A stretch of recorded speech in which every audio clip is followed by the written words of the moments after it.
Natanggal ko na yung ano, hasan. Ganito pala itsura nun guys. First time kong makaluto ng ganito. Ang tawag dito, tampal poke daw. Hindi ko alam kung yan ang exact name ng fish na to. Plapla? Ibang klase siya guys. Ngayon ko lang na ano to. Ngayon ko lang siya na-meet. Ito yung mata niya, dalawa. Kaya pala ganyan siya. Plapla. Kaliskisan lang natin siya guys. Tagal natin hindi nag-vlog. Tagal na yung vlog ko. Kaliskisan muna natin ito. 1 month ago na yata yung vlog ko. Yung last vlog guys. Nakaliskisan ko na siya dati pero linisan pa natin siya ulit guys. Kasi may naiwan pa.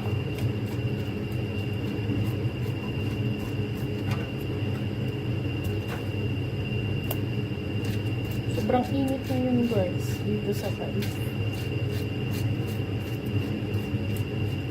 Ay.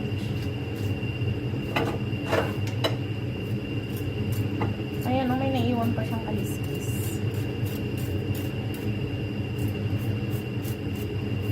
Ipa-fry lang natin ito siya guys. Mga loads.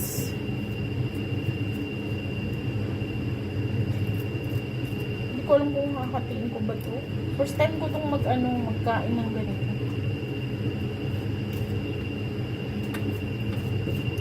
Mahal din siya guys. Wala pang half kilo to. 20 reals.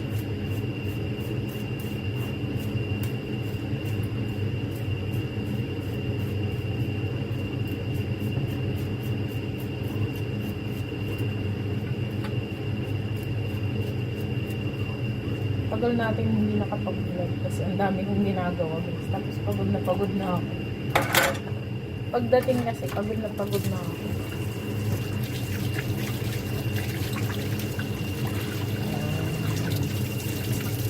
Ganito pala siya.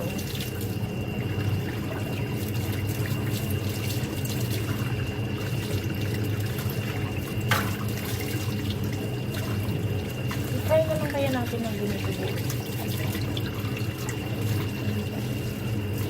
Ayun.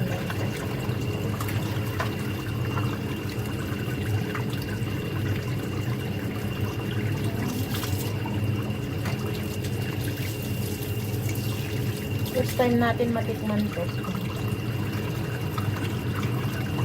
Ito yata yung sinasabi nilang plapla. Plapla ba tawag dito? Sabi nila kasi tampal ano to eh. Tampal pek-pek. Ha? Ewan ba kung yun ito yung pangalan yun. Pero ang cute niya siya guys. Puti siya kasi dito pala bumaga pa. Tapos itim dito yun.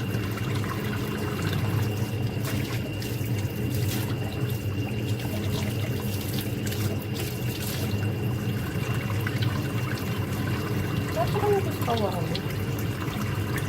Hatiin ko na lang kaya. Ngayon baka mapurnada pa kasi pagka hatiin ko na lang. Baka mas okay. Hatiin ko na lang. Wala kasi kami kawaling malaki guys.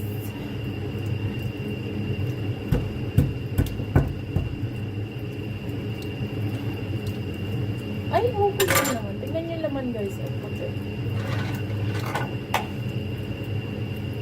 Sabi kasi nila, masarap daw to. May bumili kasing Pilipina kagabi, kahapon. Sabi niya ate, masarap. Masarap yan. Try ko nga. Bigyan natin ng style guys.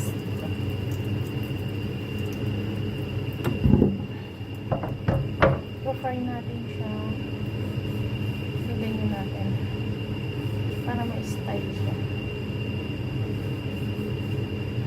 Ano ba guys? Niluluto ko na to. Hanggang bukas ko na to. Hanggang bukas na namin ito kakainin. Umaga kasi guys, hindi ako nakakaluto.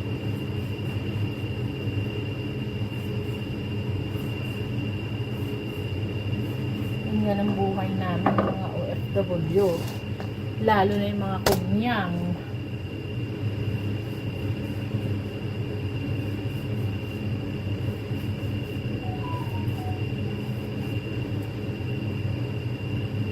Tapos, ipa-fry natin.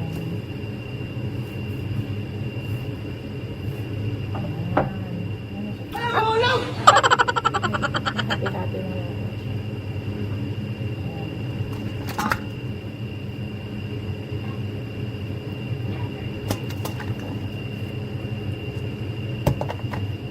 Lagyan lang natin ng asin.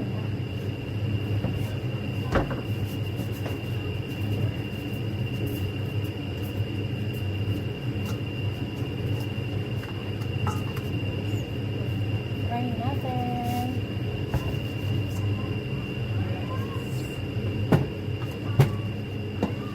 Tapos, mag-chop naman tayo ng chicken para bukas ulit. Marinate ko lang po siya guys kasi magluluto kung biryani bukas.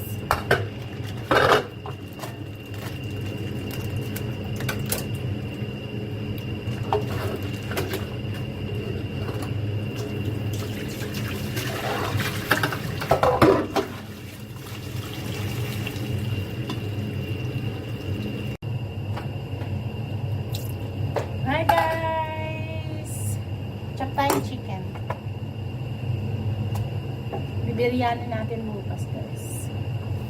Habang nagcha-chop, magpiprito ng isda.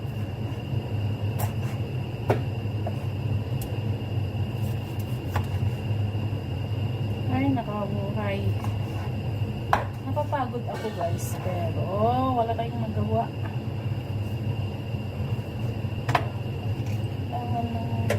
Kailangan magtrabaho. Kasi pag bukas ko pa ito ginawa, magagahol ako sa oras guys sa umaga.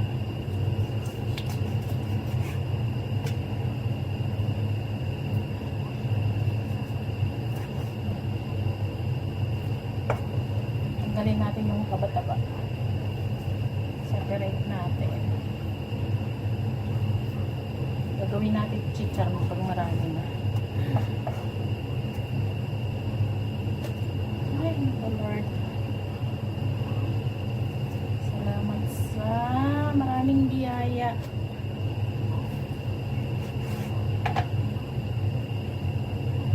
Ginagawa ko siyang chicharon guys.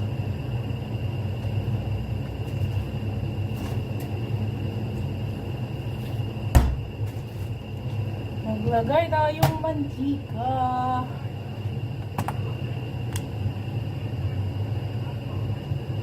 Tapos mamaya guys, 7, 8 o'clock pala.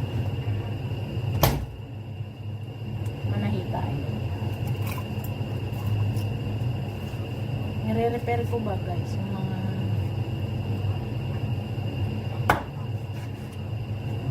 damit natin.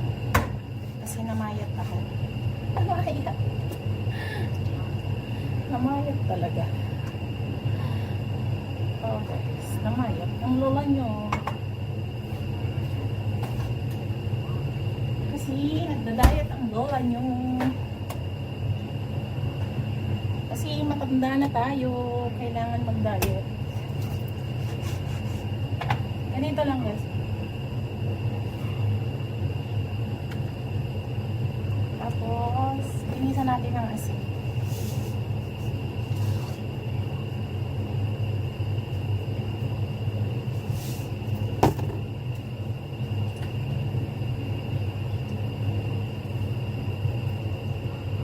Braso is real. Laki-laki ng braso ko dati guys. Mas malaki pa dyan. Umayat na nga. Kasi, kailangan nang mag-diet. Kasi matanda na tayo.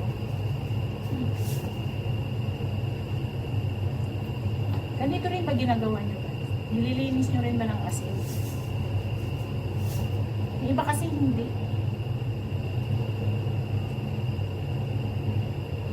Hindi nila nililinis. Kaya bihira kaming bumili ng luto.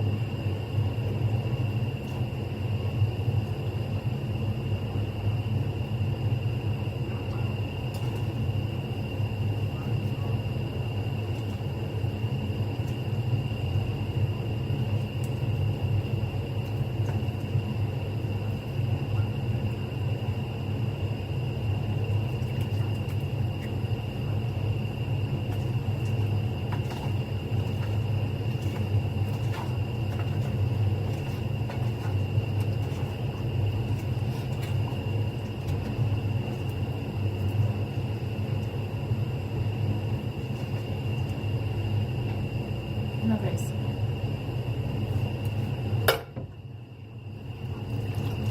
Ay, nabasa.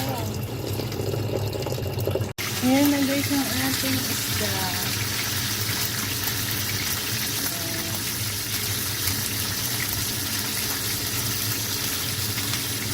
Please subscribe my channel, Zen TV Vlog, and click the notification bell para updated kayo sa aking mga videos. Tagal ko nang hindi nag-vlog guys.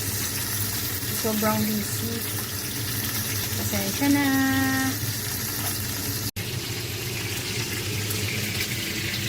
Ito na guys yung ating marinate na chicken. Bukas pa natin yan lulutuin. Kasi bukas pa natin magluluto ng biryani. Minarinate ko lang siya guys ng bawang, asin, at saka toyo. Konting lemon. Lemon ang ginamit ko guys. Ayan lang. Bukas natin yan iluluto.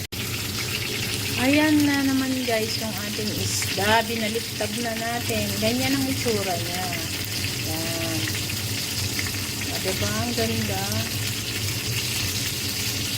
Try natin kung masarap yan mamaya. Nag-adobo ako ng kangkong guys. Yan lang kakainin natin.